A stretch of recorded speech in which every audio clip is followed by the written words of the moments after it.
बिस्मिल्लाहिर्रहमानिर्रहीम। आज के इस लेक्चर में हम लोग बात करने जा रहे हैं कैलिब्रेशन कर्व्स के बारे में और ब्लैंक्स जो हैं इनके बारे में। फॉर एग्ज़ाम्पल सेंसिटिविटी क्या होती है, स्पेसिफिसिटी क्या होती है, मेथड, वेरिफिकेशन की जो डिफरेंट टर्म्स हैं उनके बारे में हम लोग बात करेंगे। तो फर्स्ट जो है सबसे पहले यानी कि जो फर्स्ट स्लाइड है इसमें हमारा जो है टॉपिक है कैलिब्रेशन कर्व्स, ब्लैंक्स और टर्मिनोलॉजी मेथड वेरिफिकेशन की। तो असल में ये टॉपिक है वो है हमारा मेथड वेरिफिकेशन जिसकी तरफ हम जा रहे हैं। तो यहाँ पे जो है वो आप देखें जो कैलिब्रेशन कर्व है ये बनी हुई है और इसमें ये डायग्राम के अंदर जो है इसको देखें, इसमें दिखाया गया है कि एक्स एक्सिस पे जो है वो आयरन की अमाउंट दी हुई है माइक्रोग्राम में और वाई एक्सिस पे दी गई है एब्जॉर्बेंस एट 562 नैनोमीटर। तो जैसे जैसे आप देखो आयरन की कंसंट्रेशन बढ़ रही है वैसे वैसे जो एब्जॉर्बेंस है वो उसमें इजाफा हो रहा है। तो ये हमारी जो है कैलिब्रेशन कर्व जो है इसकी यानी कि डायग्राम है, इसको हम आगे डिटेल से देखने जा रहे हैं। तो फर्स्ट हम देखेंगे कैलिब्रेशन कर्व्स के बारे में और एक्सटर्नल स्टैंडर्ड्स जो है इनको हम कह सकते हैं। तो अब एक्सटर्नल स्टैंडर्ड्स कह सकते हैं तो इसका मतलब है कि इसके अलावा यानी कि हम बाद में कहीं बात करेंगे इंटरनल स्टैंडर्ड्स के बारे में और स्टैंडर्ड एडिशन मेथड के बारे में भी बात करेंगे कहीं। तो कैलिब्रेशन कर्व्स जो हैं ये हम उसको सिंपल कह देते हैं आमतौर पे। तो एक्चुअली हम लोग इसमें जो है वो एक्सटर्नल स्टैंडर्ड्स जो होते हैं उनको ले रहे होते हैं और एक फिर कैलिब्रेशन कर्व हम बनाते हैं उनसे मिलके, उनको जोड़ के। तो फर्स्ट है व्हाट इज़ बीइंग कैलिब्रेटेड, हम लोग क्या चीज़ जो है कैलिब्रेट कर रहे हैं। तो कोई हमारे पास एनालाइट होता है फर्स्ट ऑफ ऑल, उसको क्या कह देते हैं ए। तो we calibrate the proportion between concentration A and signal A. तो यहाँ पे रिलेशनशिप में दिखाया गया है कि जो सिग्नल है वो है एस ए और जो कंसंट्रेशन है वो है सी ए, और एस ए जो है ये डायरेक्टली प्रोपोर्शनल होता है सी ए के। तो जब इसको इक्वल लिखेंगे तो हम लोग जो है उसको मल्टीप्लाई करेंगे एक प्रोपोर्शनलिटी कांस्टेंट के ए के साथ। तो हमारे पास इक्वेशन आ जाएगी S A is equal to K A into सी ए। अब ये जो इक्वेशन है हमारे पास इसमें जो के ए है हमारा ये हमने मालूम करना होता है, ये होती है slope of the calibration curve. तो जब हम ग्राफ बनाएंगे तो जो स्लोप आएगी वो होगी हमारा के ए, जिसे हम प्रोपोर्शनलिटी कांस्टेंट के ए बोलते हैं। तो कैसे इसको हम लोग मालूम कर सकते हैं, तो इस एग्जांपल में जो है हम देखते हैं लेट्स से कि हमारी जो कंसंट्रेशन है वो है 0.11 ppm और सिग्नल हमारा जो आ रहा है अब्जॉर्बेंस वो है 0.400। तो के ए अगर हमने मालूम करना है तो क्या होगा, हम लोग जो है वो जो सी ए है इसकी वैल्यू को ले जाएंगे उस साइड पे, एब्जॉर्बेंस से जाके ये डिवाइड हो जाएगी। तो हमारे पास जो है वो आ जाएगा के ए की वैल्यू 0.00347 पर ppm। तो single point standardization is less desirable than multiple point standardization. तो हमारे पास कई कंसंट्रेशंस होनी चाहिए और फिर यानी कि मोर देन यानी कि 3 या 5 यानी कि इस तरह से हों और फिर उसके ज़रिए से स्टैंडर्डाइजेशन हम करें। एरर इन के, अगर के ए में अगर हमारे एरर आती है तो चूँकि हम लोग जितनी भी कैलकुलेशन करेंगे नेक्स्ट तो सभी में ये जाएगी carries over into calculation of concentration of analyte.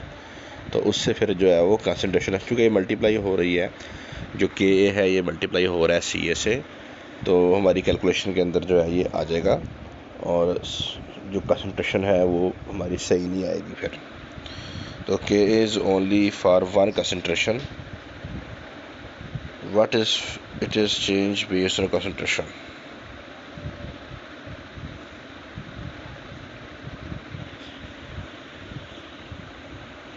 तो अगर जो है वो हर कंसंट्रेशन के लिए हमारा के डिफरेंट होता जा रहा है, तो इसका मतलब है कि जो हमारा रिलेशनशिप है वो लीनियर नहीं है, और उस केस में फिर जो है वो जो हमारी जो लाइन है कैलिब्रेशन कर्व है वो लीनियर नहीं आएगी।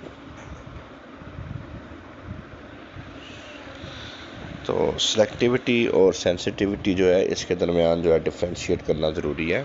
सबसे पहले तो सेंसिटिविटी जो है ये हमारा प्रोपोर्शनलिटी कांस्टेंट होता है एक्चुअली, ये होती है हमारे, ये sensitivity is equal to the slope of the calibration curve. It is the capability of responding reliably and measurably to changes in analyte concentration. Analyte concentration में जो चेंज आ रही है तो उसको जो है वो जो हमारा रिस्पॉन्स है उसी के मुताबिक जो है चेंज हो, और जो है वो रिलायबली और मेजरेबली उसको हम मेजर भी कर सकें और रिलायबल भी हो। तो सेंसिटिविटी क्या होती है, हमारे पास स्लोप होती है कैलिब्रेशन कर्व की, और ये बराबर होती है चेंज इन द सिग्नल, यानी कि जो हमने उधर पीछे भी किया था कि अब्जॉर्बेंस हमने ऊपर लिख ली थी, और divided by change in analyte concentration. तो जो हमारा कैलिब्रेशन कर्व है इसके अंदर हम देखेंगे कि सिग्नल में क्या चेंज आ रही है, मतलब अगर 0.4 से वो 0.6 हो रहा है यहाँ पे दिखाया है, तो ये चेंज आ रही है वो 0.2 है। Change in analyte concentration, analyte की कंसंट्रेशन जो है उसमें क्या चेंज आ रही है उसको भी हम नोट करेंगे। तो यहाँ पे तकरीबन जो है वो 3.7 से लेके चेंज हो रही है 5.34 तक जा रही है, तो इसका डिफरेंस जो है वो आएगा नीचे। अब सिलेक्टिविटी और स्पेसिफिसिटी क्या होती है, तो selectivity is the ability to distinguish the analyte from other species in the sample. तो सिलेक्टिविटी का मतलब है to avoid the interferences. Next है लिनियरिटी, जिसकी हम पहले बात कर रहे थे कि जो है वो हमारी लाइन जो है वो किस कैलिब्रेशन स्ट्रेट लाइन कब होती है। तो how well does a calibration curve follow a straight line, हमारी कैलिब्रेशन कर्व जो है वो स्ट्रेट लाइन जो है वो फॉलो उस दिन इसको फॉलो करती है कि नहीं करती। तो टारगेट जो एनालाइट कंसंट्रेशन है जो जिसका हमने मालूम करना है, तो उसके अकॉर्डिंग हम लोग जो है वो स्टैंडर्ड्स तैयार करते हैं। उनकी जो रेंज होनी चाहिए वो होनी चाहिए 0.5, यानी उसका जो है तकरीबन आधा उससे, और 1.5 टाइम्स, यानी उससे तकरीबन जो है वो 1.5 गुना या 2 गुना दी एक्सपेक्टेड एनालाइट कंसंट्रेशन उससे, यानी कि इस रेंज के अंदर हमारी कैलिब्रेशन कर्व हो, तो फिर जो हमारा जिसको हम टारगेट कर रहे हैं एनालाइट की कंसंट्रेशन को, वो दरमियान में कहीं आ जाएगी। Measures of linearity R square of the correlation coefficient R square. तो आर स्क्वायर जो है ये स्टैटिस्टिक्स में हमारे पास आता है, इसे कहते हैं कोरिलेशन कोएफिशिएंट। जो कैलिब्रेशन कर्व हमारे पास आती है तो इसकी वैल्यू अगर क्लोज टू 1 हो तो it is a very good fit. For example यहाँ पे दिखाया गया है कि 0.995 और 0.999 आर टिपिकल कट ऑफ्स। तो अगर यानी कि ये हमारे पास आर स्क्वायर की वैल्यू आ रही है 1 के करीब आ रही है, तो वो अच्छा फिट है, यानी कि वो जो हमारी कैलिब्रेशन कर्व है वो फॉलो कर रही है स्ट्रेट लाइन को। नेक्स्ट है वाई इंटरसेप्ट जो होता है ऑफ द कैलिब्रेशन कर्व। तो ये it should be small less than 10% compare to the response for the high end of calibration curve. तो जो हमारे पास कैलिब्रेशन कर्व है इसका जो हाई एंड है उससे यानी कि ये 10% कम, तकरीबन 10% उसका हो। तो this test how the good the blank subtraction is. जो आप लोगों ने ब्लैंक बनाए हैं वो हमने माइनस करने होते हैं, उसकी जो वैल्यू आ रही होती है वो हमने सिग्नल में से माइनस करनी होती है। नेक्स्ट है range. Range is the concentration interval over which specifications are met for linearity, accuracy and precision। अब accuracy और precision हमने पहले जो है इनकी हमने बात की हुई है, और linearity जो है linearity की बात हमने अभी की है। तो range क्या है, ये concentration interval है over which specifications are met, यानी कि जिस पे हमारी जो accuracy है, precision है और linearity है वो चल रही है, फॉलो हो रही है। तो उस रेंज के अंदर जो हमारे पास कंसंट्रेशन आ रही है वो हमारी रेंज है, कंसंट्रेशन इंटरवल। यानी कम से कम और ज़्यादा से ज़्यादा जो हम लोग जो है वो सैंपल जो है वो मालूम कर सकते हैं कैलिब्रेशन कर्व से। तो आगे फिर जो है वो इसकी दो टाइप्स हैं। जिसकी हम बात कर रहे हैं वो एक्चुअली लीनियर रेंज है, कंसंट्रेशन जो कि रेंज है ओवर विच एक कैलिब्रेशन कर्व इज़ लीनियर। क्योंकि कैलिब्रेशन कर्व जो है वो बाज़ दफ़ा हमने देखा है कि जब मज़ीद यानी कि हम लोग कंसंट्रेशंस बढ़ाते हैं तो वो लीनियर नहीं रहती। तो एक हद होती है उसकी कंसंट्रेशन की जिस पे हमारी कैलिब्रेशन कर्व जो है लीनियर रहती है। नेक्स्ट है डायनामिक रेंज। तो डायनामिक रेंज क्या होती है? ये भी कंसंट्रेशन रेंज है over which there is measurable response, यानी ऐसा रिस्पांस जिसकी हम मेजरमेंट कर सकते हैं उसे हम कहते हैं डायनामिक रेंज।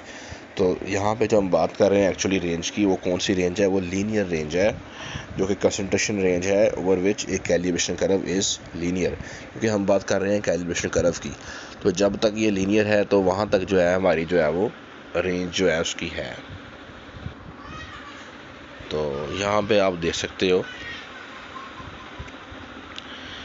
कि जो हमारी कर्व है ना वो शुरू में लीनियर है, जो ग्रीन लाइन से शो की गई है, और बाद में आप देखो कि वो लीनियर नहीं रही बल्कि उसमें ना कर्व आ गई है।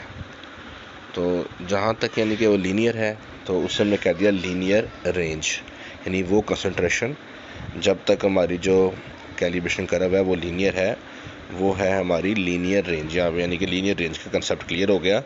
और डायनामिक रेंज है वो कंसंट्रेशन की रेंज जिसमें हम लोग जो है वो रिस्पांस जो है उसकी मेजरमेंट कर सकते हैं। There is measurable response. तो यहाँ पे देखें लीनियर रेंज और डायनामिक रेंज में जो डिफरेंस है वो क्लियर हो गया है हमारे पास। तो क्या करना है आपने, ये नहीं है कि आपने शुरू से लेके एंड पे तक जो है वो मिला के एक लाइन बना देनी, जैसे रेड लाइन बनी हुई है, ये नहीं ठीक। Don't just fit a line blindly to the whole curve. तो पूरी कर्व पे आप लाइन नहीं मार सकते, only fit a line to the linear dynamic range. जहाँ तक आपकी लीनियर रेंज है ना, यहाँ पे गलती से डायनामिक लिख दिया है, जहाँ तक आपकी लीनियर रेंज है वहाँ तक जो है आपकी लाइन जो है स्ट्रेट चलनी है, ठीक है जी। और आगे जब लाइन कर्व हो जाएगी तो फिर वो आपकी जो है वो लीनियर रेंज नहीं रहेगी, उसमें आप जो है वो मेजरमेंट नहीं कर सकते। तो इस लेक्चर में इतना ही। आप लोगों का बहुत शुक्रिया। अल्लाह हाफिज़। नेक्स्ट टाइम हम लोग जो है बात करेंगे ब्लैंक्स के बारे में।